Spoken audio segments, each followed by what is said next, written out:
Many VTubers have always asked me this particular question. Can you use PhysBones on VCFace, Warudo, Vinyan, or any other VTuber application?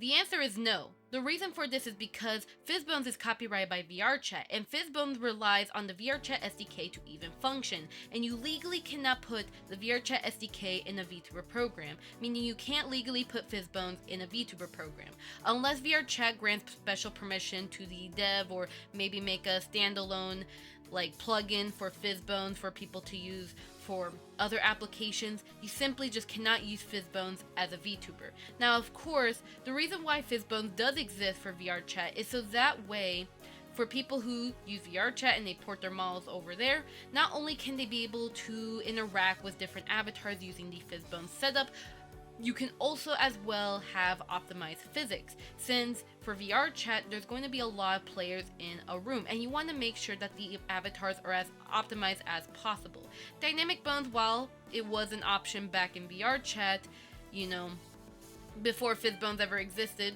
people used Dynamic Bones for physics.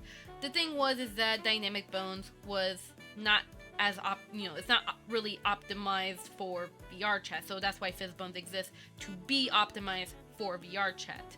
Now, again, Dynamic Bones is not a bad option, but if you are doing VRChat, you have to stay with PhysBones. Don't use Dynamic Bones for VRChat. Now, you may be wondering about your option for physics as a VTuber. Since you can't use PhysBones, what are your options? Well, if you want to stay on the free side when it comes to physics, your main option is only VRM Springbones, as that is free. Anybody can, use their VR model with the VRM Springbones, and you can easily set that up. And also, if you are staying with just a VRM model only, you can only use VRM Springbones anyways. You simply just cannot use any other physics setup. You can't use custom shaders, you can't use custom stuff, because VRM is a humanoid GLTF file and it's supposed to be a universal file format, not an asset bundle. And if you want some more information regarding asset bundle models, check in the description below for a video that talks about that. Besides VRM Springbones, there is of course Dynamic Bones, which is what people have used, before PhysBones did exist. It is still an option for VTubers, but it's only an option if you're going VSF Avatar or Warudo Avatar or any asset bundle model that adds support for it, because besides VSF Avatar or Warudo Avatar, some other VTuber programs may have their own asset bundle system, but they may or may not have Dynamic Bones as support. I think Animes doesn't support that, so yeah. But either way though, Dynamic Bones is an option. But of course, my personal preference, if you want the true PhysBones for VTubers, would be Magica Cloth.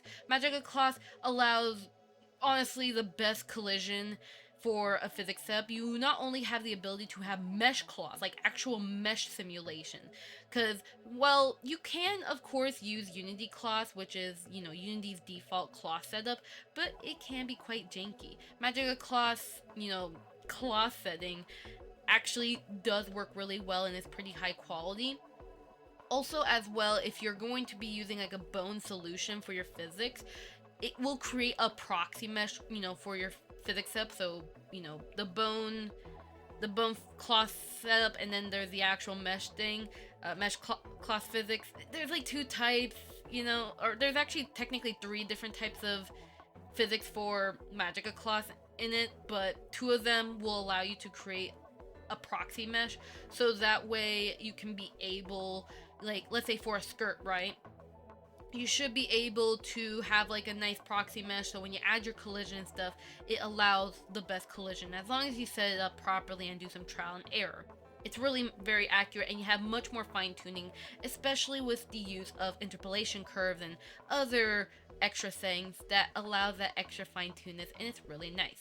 Now, in the making of this video, there is no VTuber program that supports the V2 version of Magica Cloth, which the V2 version actually does have the angle limitation, just like PhysBones. So if you really want the pure PhysBones for VTubers, that would be Magica Cloth V2 if that's what you're wanting.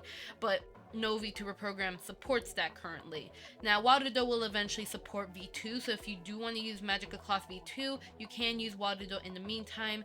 For Vinyan, they do plan on adding the support, but I have no idea when they're gonna add it, but I will definitely let you guys know when they do add support. So that way for VNyan users, you can use it. But in the meantime though, while, depending on, VTuber, the VTuber program, you'll most likely, whether you're VC Phase, VNyan, and Warudo for the most part, pretty much you're gonna have to use the V1 version of Magical Cloth. So, just keep that in mind. But regardless though, those are your main 3 options for physics. VR Spring Bones, Dynamic Bones, and Magical Cloth. Yeah, it is kind of limited, but honestly, all I can say is that it really depends on what you want to do for your physics. But otherwise though, Magical Cloth is the best. Dynamic Bones is nice if you are especially someone that, that like you came from like the pre-era before PhysBones and you just prefer Dynamic Bones. Plus also if you want to have like that sort of feel of VRM Spring Bones but have the extra settings, you can use Dynamic Bones as a preference. But of course if you can't afford Dynamic Bones or Magical Cloth and you simply just want to stay purely VRM especially, you can of course stay with VRM Spring Bones. It is completely free, easy to use, and not complicated. Of course, yeah, you may argue that the collision may not be perfect, but it is still really nice, depending on how your setup is, you can get some pretty nice results. But either way though, I hope that this video gave you an explanation as to why you can't use PhysBones in a VTuber program and what are your alternatives when it comes to, having physics as a VTuber avatar. Hope that this helps you out. Have a lovely day, everyone. See you guys next time. Bye bye! Thank you to all my Snowflake members. In case you don't know, I have YouTube membership, so if you want to further support this channel and what I do, then feel free to join the Snowflake members. Otherwise though, just your support means so much to me, and I appreciate every ounce of it. Either way though, with that being said though, hey, goodbye everyone! I hope to see you guys next time, okay? Bye bye!